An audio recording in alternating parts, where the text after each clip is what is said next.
Born in Buran, Cuba, a young Fidel Castro was educated in the private Jesuit boarding schools. Even at a young age, whilst being intellectually gifted, he was considered to be a bit of a troublemaker who was more interested in sport than studies. It was only in 1945, when he graduated from school and entered into law at the University of Havana, that he was exposed to the anti-imperialist, Cuban nationalist and socialist policies which would come to define him. 8 years later, Castro would launch the first of many attempts to overthrow Cuban dictator Fulgencio Batista. Castro and other members of the Partido Ortodoxo attacked the Moncada military barracks outside of Santiago de Cuba. The attack failed, and Castro and his brother got 15-year jail sentences. On their early release from jail following an amnesty agreement with the Batista regime, Fidel and his brother Raúl fled to Mexico to plan their revolution.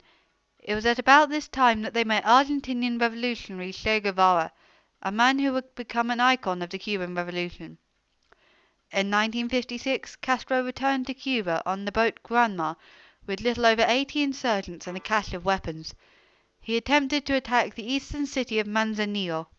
The attack failed and many of his forces were killed or captured, but Castro and his brother escaped into the mountains.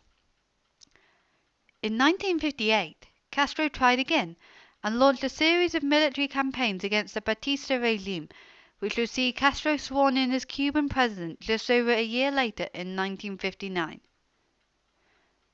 While Castro initially denied being a communist, his policies were seen as being increasingly Soviet-style by the USA, and as the 60s dawned and Cuba formed closer ties with the Soviet Union, the response of the outgoing US President Dwight Eisenhower was to sever diplomatic relations with Cuba on January 3, 1961.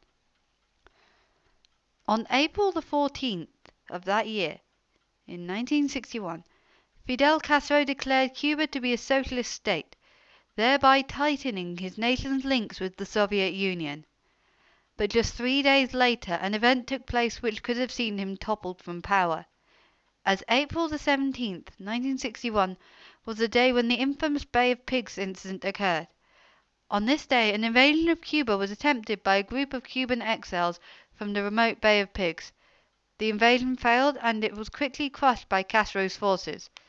However, just a year later, a full economic embargo was imposed on the USA, and by October 1962, the world stood on the brink of nuclear war.